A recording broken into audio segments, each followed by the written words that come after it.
investasi sebagai konsultan bisnis internasional rekomendasi taktis jangka pendek untuk menyelesaikan masalah penahanan dana USD $45.000 adalah mengambil alternatif kedua, yaitu negosiasi ulang demi mencapai kesepakatan damai. Jalur arbitrase formal sebaiknya dihindari sebagai opsi. Pertama, karena biasa penanganan perkaranya berpotensi melebihi nilai dana yang disengketakan. Kompromi pembagian kerugian finansial dengan distributor harus diikuti dengan perbaikan adendum kontrak yang menegaskan standarisasi mutu yang diuji oleh surveyor independen sebelum kopi dikapalkan dari Indonesia. Untuk strategi jangka panjang dalam mempertahankan dan mengembangkan pasar di Timur Tengah, PT Kopi Nusantara direkomendasikan melalui transisi strategi distribusi dari ekspor tidak langsung menjadi skema distributor eksklusif yang terikat ketat, atau mendirikan kantor perwakilan pemesanan di kawasan perdagangan bebas Jebel Ali Dubai guna membantu pasar secara langsung. Perusahaan juga harus secara proaktif mengurus sertifikat halal internasional yang diakui penuh oleh Badan Akreditasi Uni Emirat Arab serta mematuhi standarisasi regional teluk. Strategi pemasaran harus dikembangkan melalui diversifikasi produk ke segmen bisnis dengan melakukan penetrasi langsung ke jaringan hotel berbintang, maskapai penerbangan internasional, serta kafe modern sebagai pemasok bahan baku eksklusif. Selanjutnya, kesimpulan, ekspansi bisnis internasional menjanjikan potensi pertumbuhan yang tinggi namun linear dengan kompleksitas risiko hukum serta regulasi non-tarif. Kasus sengketa PT Kopi Nusantara membuktikan bahwa keunggulan kualitas produk di pasar domestik tidak serta-merta menjamin keberhasilan ekspor tanpa disertai pemahaman mendalam atas hukum kontrak internasional dan harmonisasi standar regulasi di negara tujuan. Kegagalan mengidentifikasi perbedaan aturan teknis lokal dapat menghentikan arus kas dan merusak reputasi dagang yang telah dibangun. Pelajaran penting yang dapat dipetik dalam mengelola risiko kontraktual adalah mutlaknya presisi dalam menyusun kontrak dagang internasional. Eksportir tidak boleh menyisihkan ruang ambiguitas sehingga spesifikasi teknis barang, nama lembaga sertifikasi yang diakui, metode pengujian mutu, hingga mekanisme penyelesaian sengketa wajib ditulis secara mendetail. Sekian presentasi dari kelompok kami. Wassalamualaikum warahmatullahi wabarakatuh. Ya, selanjutnya yaitu identifikasi permasalahan. Permasalahan pertama terpusat pada sengketa hukum bisnis internasional terkait dengan penahanan sisa pembayaran ekspor sebesar $45.000 oleh distributor di Dubai yang mengancam stabilitas arus kas operasional PT Kopi Nusantara.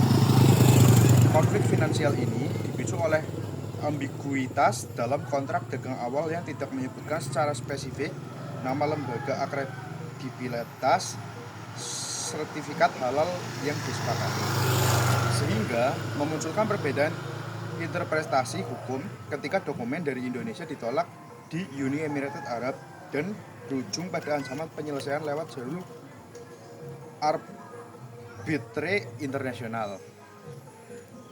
Permasalahan kedua menyangkut kegagalan pemenuhan regulasi non-tarif di negara tujuan karena manajemen keliru berasumsi bahwa sertifikat halal domestik otomatis berlaku universal di seluruh negara muslim. Ketidakpahaman aturan lokal ini menyebabkan produk batch pertama ditarik dari pasar retail Dubai, yang kemudian memicu tuntutan ganti rugi material dari distributor luar negeri akibat kerugian komersial yang mereka alami. Lalu permasalahan yang ketiga terkait dengan perselisihan penjaminan mutu produk, di mana pihak distributor mengklaim bahwa aroma dan tingkat keasaman kopi Arabica Gayo yang tidak sesuai dengan spesifikasi kontrak. Masalah pembuktian ini menjadi buntu karena kontrak awal tidak mengatur klausul pemeriksaan mutu formal oleh lembaga survei independen pihak ketiga. sehingga pembuktian kualitas hanya didasarkan pada klaim sepihak dari masing-masing pihak.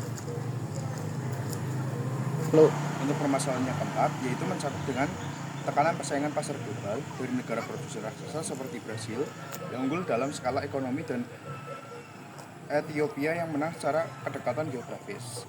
Hambatan komersial ini diperumit oleh fluktuasi biaya logistik, pengapalan pasca pandemi, serta dilema internal manajemen dalam menentukan model distributor jangka panjang yang paling aman, antara mempertahankan sistem distributor atau mendirikan kantor perwakilan mandiri. Selanjutnya ada analisis kasus PT Kopi Nusantara. Yang pertama adalah peluang dan hambatan pasar Timur Tengah. Pasar Timur Tengah menawarkan peluang yang besar karena konsumen di wilayah tersebut mulai menyukai kopi spesial atau specialty coffee dengan kualitas tinggi. Kopi Arabica Gayo memiliki karakteristik aroma kuat, persamaan seimbang, dan cita rasa khas yang sesuai dengan preferensi pasar premium di Dubai dan Riyadh. Selain itu, konsumen Timur Tengah bersedia membayar harga lebih tinggi untuk produk berkualitas dan memiliki cerita asal-usul yang kuat. Namun peluang tersebut diimbangi oleh berbagai hambatan, antara lain: 1. Regulasi sertifikasi halal yang ketat dan berbeda di negara. 2. Proses impor dan pemeriksaan dokumen yang rumit. 3. Persaingan harga dan hasil yang unggul dalam produksi massal. 4. Persaingan kualitas dan kedekatan geografis dari Ethiopia. 5. Fluktuasi biaya logistik dan keterlambatan pengiriman pasca pandemi. Selanjutnya ada analisis strategi ekspor. Awalnya perusahaan menggunakan distributor lokal di Dubai sebagai jalur ekspor. Strategi ini memiliki kelebihan berupa biaya investasi yang rendah, akses pasar yang cepat, dan pemahaman distributor terhadap budaya lokal. Akan tetapi, kelemahannya adalah perusahaan kehilangan kontrol terhadap harga, kualitas penyimpangan produk, serta sangat bergantung pada distributor dalam hal pembayaran. Alternatif lain adalah ekspor langsung kepada hotel, kafe, dan industri premium. Strategi ini memberikan keuntungan lebih besar karena perusahaan dapat mengendalikan harga dan membangun merek secara langsung. Namun strategi ini membutuhkan biaya operasional yang lebih tinggi dan kemampuan manajemen ekspor yang lebih kompleks.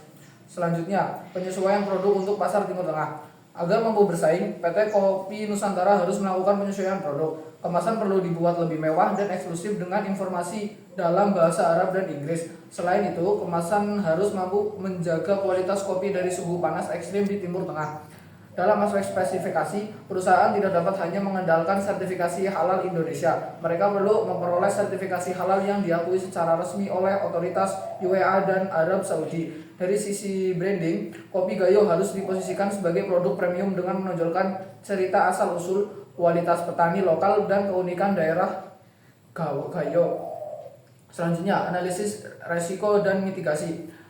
Terdapat beberapa risiko utama yang dihadapi perusahaan, yaitu risiko regulasi. Kemungkinan produk ditolak karena dokumen tidak sesuai standar negara tujuan. Kedua, risiko finansial, yaitu gagal bayar dari mitra dagang seperti kasus penahanan pembayaran sebesar 45.000 US dollar.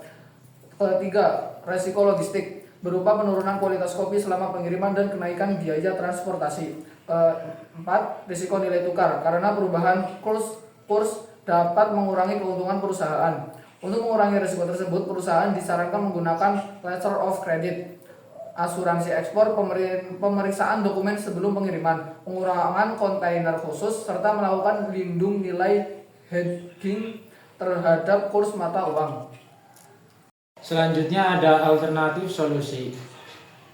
Optimalisasi jalur ekspor tidak langsung melalui rekonstruksi kontrak distribusi lokal. Alternatif solusi pertama yang dapat diambil oleh perusahaan adalah tetap mempertahankan jalur ekspansi yang ada, namun melakukan pembenahan total pada aspek hukum dan operasional dengan pihak ketiga di negara tujuan.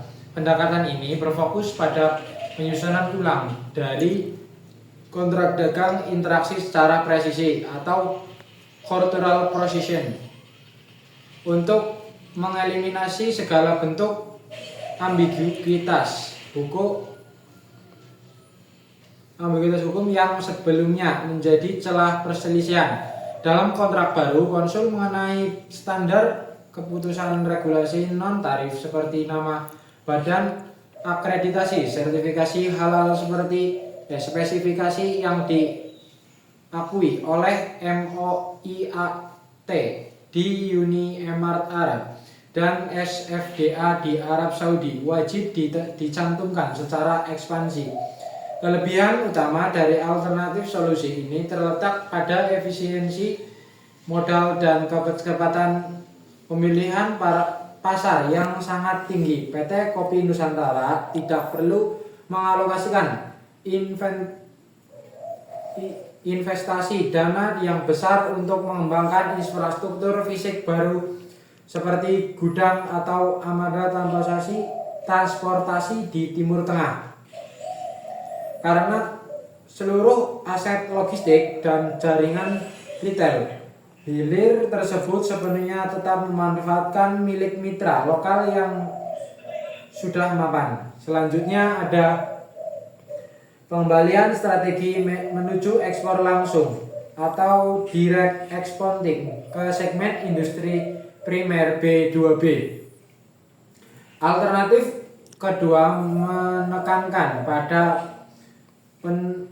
pemutusan rantai perantara secara total dan mengalihkan seluruh fokus operasional pengajuan langsung kepada pembeli akhir di segmen koperasi tingkat atas atau business to business. Melalui segmentasi ini, PT Kopi Nusantara secara proaktif melakukan negosiasi kontrak pasok jangka panjang dengan jaringan hotel mewah berbintang 5,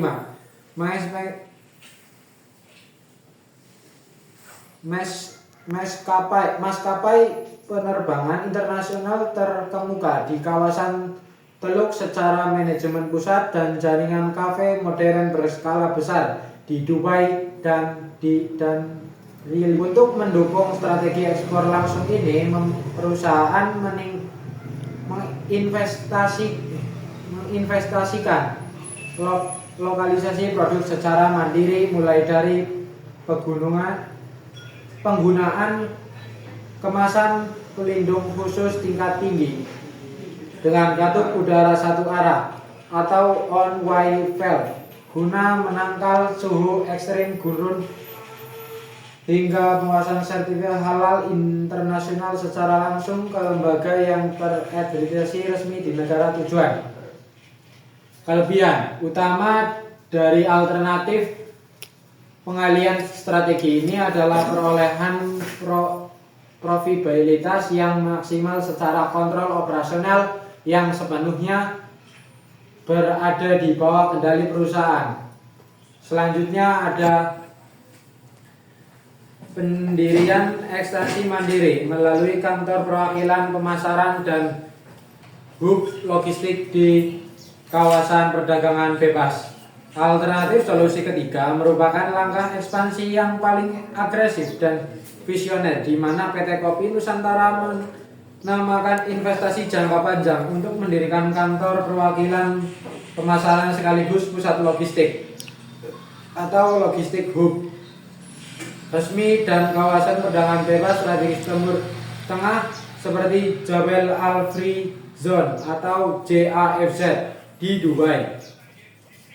Ekstensi mandiri ini akan berfungsi sebagai operasional perusahaan langsung di pasar tujuan. Dengan kehadiran fisik secara legal di negara tujuan, seluruh aktivitas pengurusan perizinan impor, pendaftaran regulasi, keamanan pangan, keputusan uji laboratorium karantina hingga sertifikasi halal internasional dapat dikelola secara mandiri, langsung dan cepat tim internal perusahaan tanpa perlu memberikan kuasa hukum kepada pihak ketiga yang berpotensi memicu konflik kepentingan. Selanjutnya ada kelebihan untuk dari alternatif solusi ketiga ini adalah terciptanya kemandirian pasar yang mutlak, jaminan keamanan hukum tertinggi secara keadaan geografis yang luar biasa dengan konsumen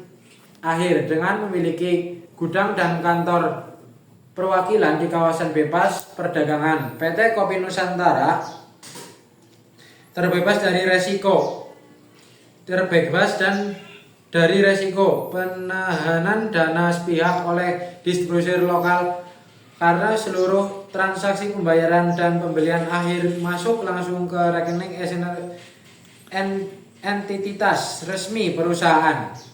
Selanjutnya akan dijelaskan oleh Revansa. Gue potong. Ya, yang selanjutnya ada rekomendasi strategi jangka panjang untuk PT Kopi Nusantara.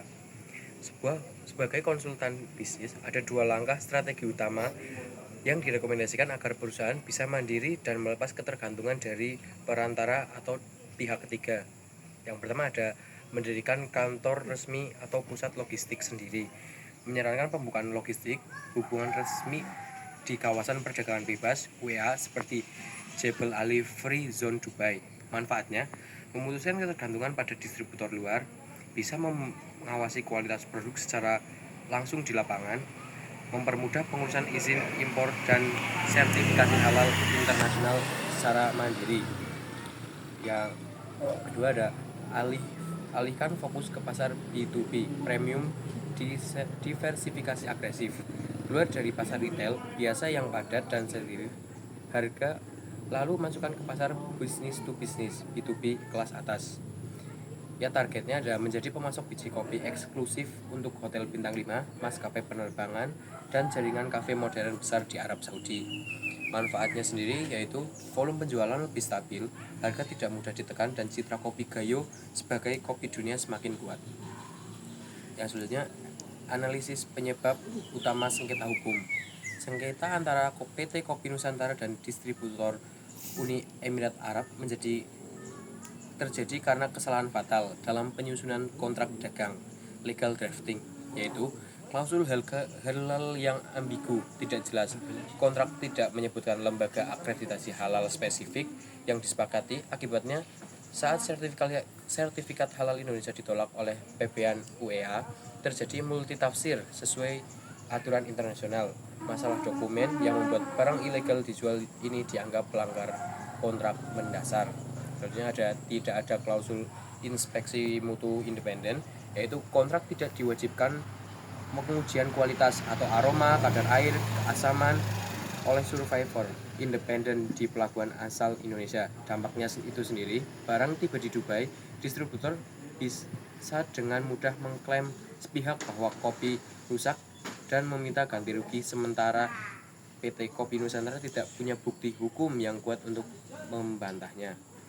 Ya, yang selanjutnya yaitu pelajaran penting untuk masa depan. Dari kasus ini ada 2 pembelajaran berharga dalam mengolah resiko kontrak dan kepatuhan ekspor. Yaitu yang pertama ada wajib presisi dalam penyusunan kontrak. Jangan lagi menggunakan kontrak standar yang umum. Kontrak baru harus detail, merinci spesifik teknis produk, metode uji mutu, menunjukkan lembaga survivor yang netral, belum berpihak satu yang lain, menyebutkan badan sertifikasi yang diakui oleh negara tujuan. Selanjutnya ada paham regulasi non-tarif negara tujuan. Regulasi pangan dan sertifikasi halal adalah hak berdaulat masing-masing negara. Jangan berasumsi sertifikat yang sah di Indonesia otomatis berlaku di luar negeri. Perusahaan wajib melakukan riset hukum lokal sebelum tanda tangan kontrak, serta wajib mengamankan arus kas menggunakan instrumen aman seperti letter of credit dan asuransi piutang dagang. Yang selanjutnya ada latar belakang bisnis. PT Kopi Nusantara merupakan perusahaan agribisnis skala menengah asal Indonesia yang mengunggulkan produk kopi Arabica premium dari dataran tinggi Gayo, Sumatera. Berkat konsistensi rasa, aroma khas, dan kesamaan yang seimbang, perusahaan ini sukses menguasai pasar domestik serta menembus pasar ekspor. Dengan standar ketat di Jepang dan Eropa, keberhasilan tersebut mendorong manajemen untuk melakukan ekspansi pada tahun 2023 ke kawasan Timur Tengah, khususnya Uni Emirat Arab dan Arab Saudi. Langkah strategis ini diambil setelah melihat lonjakan permintaan kopi premium yang dipicu oleh perubahan gaya hidup urban, daya beli masyarakat yang tinggi, serta pesatnya pertumbuhan bisnis kafe modern di wilayah teluk tersebut. Namun, proses penetrasi pasar ini menghadapi hambatan besar, mulai dari ketatnya spesifikasi halal, dan regulasi non-tarif otoritas setempat. Persaingan harga dengan produsen raksasa dari Brasil dan Eropa, Ethiopia, ketidakpastian pilihan sistem distribusi, hingga kendala logistik dan fluktuasi biaya pengapalan pasca pandemi. Di tengah berbagai tantangan tersebut, perusahaan tetap mengirimkan batch pertama produknya ke Uni Emirat Arab dengan menggandeng distributor lokal Dubai. Langkah ekspor perdana ini justru memicu sengketa bisnis yang serius ketika pihak distributor menolak melunasi sisa pembayaran sebesar 45.000 US dollar. Distributor berdalih bahwa kualitas aroma dan kesamaan kopi tidak sesuai kontrak. Sertifikasi halal Indonesia tidak diakui di Uni Emirat Arab, dan mereka mengalami kerugian finansial akibat harus menarik produk dari pasar lokal. PT Kopi Nusantara menyanggah klaim tersebut dengan menegaskan bahwa produk telah lolos kendali mutu